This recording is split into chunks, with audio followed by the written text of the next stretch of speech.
Alors, c'est pour ça, d'ailleurs, que lorsqu'on est avec des jeunes, il faut avoir ça en tête. Il faut avoir cette image-là en tête.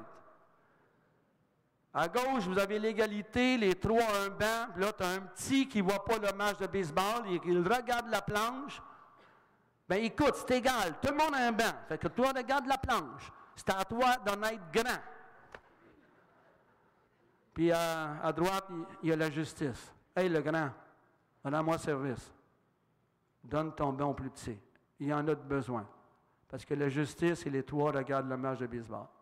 Et ça veut dire ceci, que parfois avec un jeune, s'il en donne plus qu'un autre. Parce que l'autre, il n'a pas de besoin.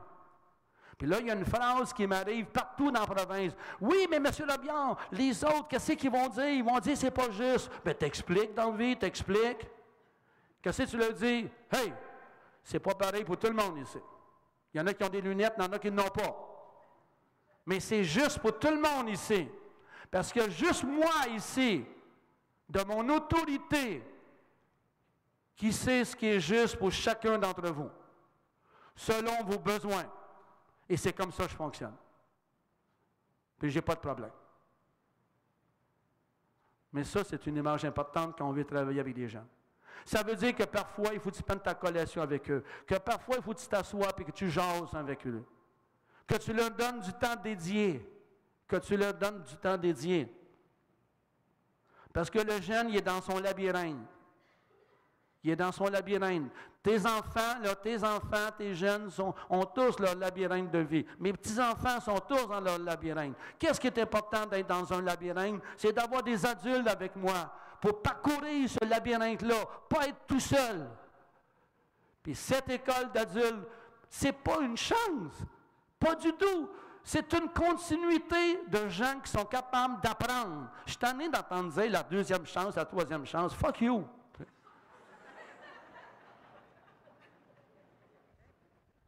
C'est ça que je pense. Fait que je te le dis. Je payais pour ça. Elle me paye pour ça, là.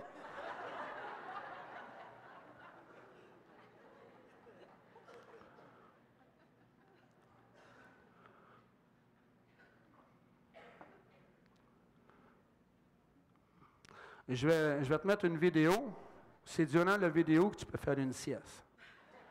Mais j'aimerais ça aussi que tu lises qu'est-ce que le jeune va te dire. When you're a kid, you get asked this one particular question a lot. It really gets kind of annoying. What do you want to be when you grow up? Now, adults are hoping for answers like, I want to be an astronaut, or I want to be a neurosurgeon.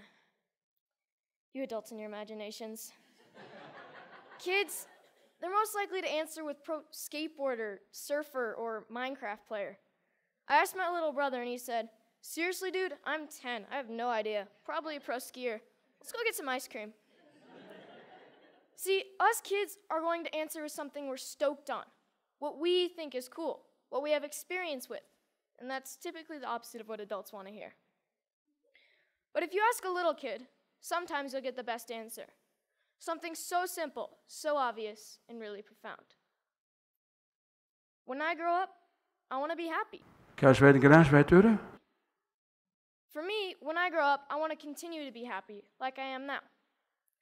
I'm stoked to be here at TEDx. I mean, I've been watching TED videos for as long as I can remember, but I never thought I'd make it on stage here so soon. I mean, I just became a teenager, and like most teenage boys, I spend most of my time wondering, how did my room get so messy all on its own? Did I take a shower today? And the most perplexing of all, how do I get girls to like me? Neuroscientists say that the teenage brain's pretty weird. Our prefrontal cortex is underdeveloped, but we actually have more neurons than adults, which is why we can be so creative and impulsive and moody and get bummed out. But what bums me out is to know that a lot of kids today are just wishing to be happy, to be healthy, to be safe, not bullied, and be loved for who they are. So it seems to me when adults say, what do you want to be when you grow up? They just assume that you'll automatically be happy and healthy. But maybe that's not the case. Go to school, go to college, get a job, get married, boom. Then you'll be happy, right? We don't seem to make learning how to be happy and healthy a priority in our schools. It's separate from schools. And for some kids, it doesn't exist at all. But what if we didn't make it separate? What if we based education on the study and practice of being happy and healthy? Because that's what it is, a practice, and a simple practice at that. Education is important, but why is being happy and healthy not considered education? I just don't get it. C'est pour ça qu'il faut dire aux jeunes, hein, je suis content de vous voir. Je suis heureux que vous soyez là. Tu n'étais pas là la dernière fois, mais tu nous as manqué. Ah oui, ça se dit ça. Parce que moi, j'ai 24 élèves, pas 23. Alors tu nous as manqué. On va se voir tantôt. Va chercher le jeune. Je fais ça à l'université.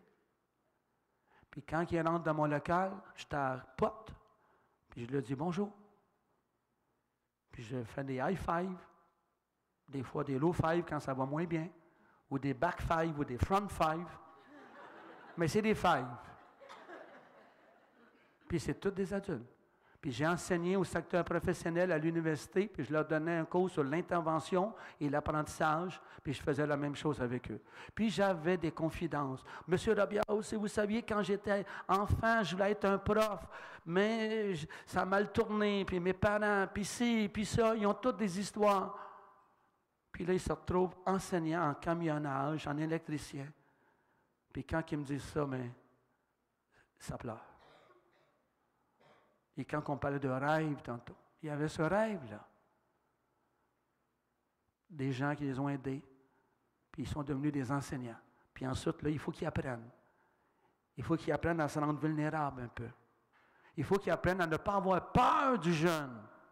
Et combien de fois j'ai constaté, même au primaire, puis au secondaire, la peur qu'on a du jeune. Oui, mais t'as un coup qu'il m'envoie chier. Mais s'il t'envoie chier, c'est parce qu'il ne file pas bien. Comme le jeune qui m'avait dit, hey, va donc chier. J'avais bien dormi, il faut dire, que j'avais été le voir, puis j'avais dit, j'y vais matin et soir. Vrai comme je suis là. Puis je m'étais avancé un peu plus, puis j'avais dit, à ton âge, j'en ai envoyé chier des profs, bien plus que tu vas faire. Et j'étais tellement malheureux, et je pense que tu l'es. Alors, regarde, on va jaser de ça tantôt. Puis j'avais dit, sortez vos livres de maths, puis commence-moi à lire ce problème-là. Et ça s'est passé comme ça. Il était malheureux. Il était malheureux. Bien. J'aimerais vous parler du processus de maturité chez le jeune. L'enfant, l'adolescent et le jeune adulte possèdent un cerveau immature. On pourrait-tu s'entendre là-dessus avant de partir d'ici, là? Qu'on prend le jeune avec un cerveau mature. Les recherches en neurosciences démontrent que le cerveau demande près de 40 à 45 ans pour atteindre sa pleine maturation. Après cela, ça dépend des habitudes de vie. Joël Monzé, un des plus grands neuroscientifiques du Québec, qui est à l'Université de Sherbrooke, parce que notre outil, là, c'est le cerveau du jeune, et que les jeunes que vous avez ont un cerveau immature, et plus que le jeune c'est un mal parti, plus que son cerveau a bloqué dans sa maturité. Puis des fois, on leur demande des choses comme s'ils étaient un adulte. Puis même nous-mêmes, des fois, mon cerveau, je l'ai senti. Ça s'est passé dans une nuit à 2h30 du matin. J'ai senti maturer. Mais oui, j'avais 44 ans. J'étais juste sur le bord d'avoir 45. Puis quand je vous dis ça, là, mais c'est à peu près vrai, là. Ça m'a pris du temps à maturer. J'en ai tellement fait des comportements inappropriés parce que j'avais un cerveau immature qui était resté bloqué.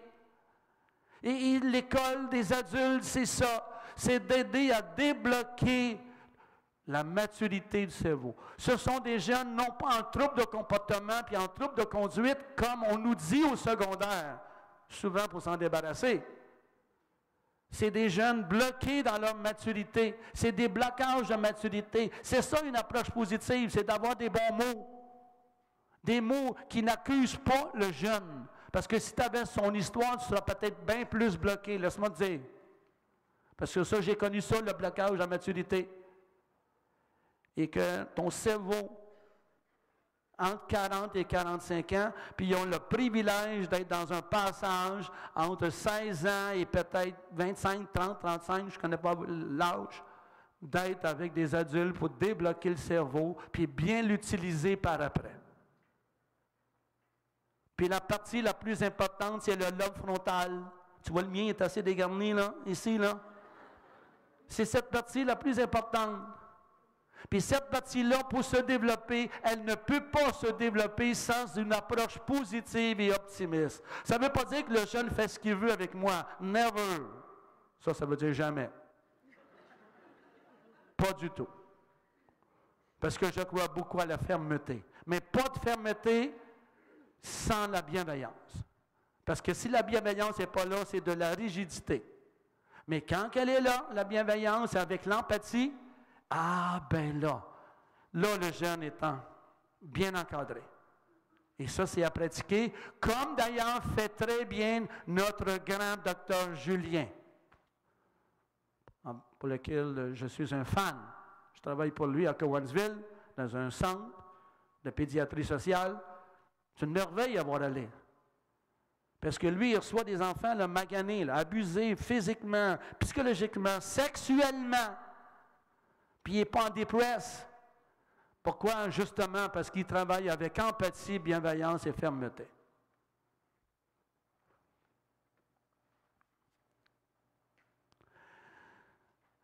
La maturité, ça ne s'enseigne pas. Mais on peut montrer à un jeune comment agir avec maturité. Et ça, je ne peux pas l'apprendre sans avoir la présence des adultes. Puis, tous les adultes ne prennent pas de la maturité. Pas nécessairement. Sans jugement, parce que c'est une chose qu'il faut arrêter en approche positive, c'est de juger. Aussitôt que tu juges, tu n'es pas dans une approche positive. Puis sans jugement, les personnes qui ont un parcours en prison, ce sont tous des gens bloqués dans leur maturité. Parce que s'ils avaient eu la maturité, ils ne seraient pas là. Je ne sais pas si vous saisissez. Dans vos classes, vous avez peut-être deux types d'élèves en termes de maturité. Vous avez des élèves qui ont une certaine maturité affective, puis il y a des élèves que, quand tu les regardes agir, ils ont une immaturité affective. Quand tu les regardes agir à 20 ans, tu divises par 2, ça fait 10. Tu divises encore, ça fait 5. Oups, à l'air, des fois, il y a des comportements d'un enfant de 5-6 ans. Puis moi, je te le dis ceci. Il faut que tu les encadres selon leur âge affectif.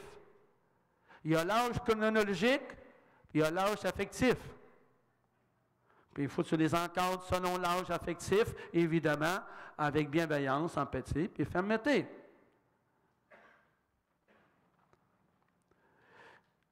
Pour le développement de la maturité, il y a 3 processus. L'émergence, juste pour te donner un petit cue, l'émergence, c'est quand le jeune est capable d'être responsable. D'être responsable. Puis qu'est-ce qu'on fait au Québec? On n'enseigne pas la responsabilité, on enseigne l'autonomie. La maladie de l'autonomie. L'enfant a 2 ans, puis on lui dit, sois autonome, là, hein? Arrange-toi tout seul, un petit peu, hein? Attache ton manteau tout seul. Va jouer au Lego. Laisse papa jouer avec son iPhone. Ça commence là. Fait que l'enfant apprend à ne pas déranger. Mais s'il ne dérange pas, il n'est pas près de toi. S'il n'est pas près, il n'y a pas d'attachement. Puis ensuite, tu vas lui dire quoi faire. Bien, il va dire, hey, mon œil, hein? Moi, j'enseigne pas l'autonomie. Puis tu appelleras ma fille, puis demandes, papa, t'as-tu parlé de l'autonomie? Non, non. Parce que sais-tu que quand ta mère est en dépresse, puis elle est couchée une semaine de temps, qui beurre les toasts le matin? À son frère et à sa sœur? Qui se faisait dire qu'il était autonome? Mais j'étais attaché à personne. L'autonomie, ça vient tout seul quand les conditions sont là. Mais ce qu'il faut travailler, par exemple, c'est la responsabilité. Sois responsable de faire ce que je te demande. Sois responsable de tes choix. En approche positive, on ne parle pas d'autonomie, on parle de responsabilité. Il y a un tas d'adultes qui se disent autonomes, qui sont responsables de rien. Au gouvernement, il y en a de ça. J'ai pas dit ça. Tu l'écoutes, il le dit, Christy.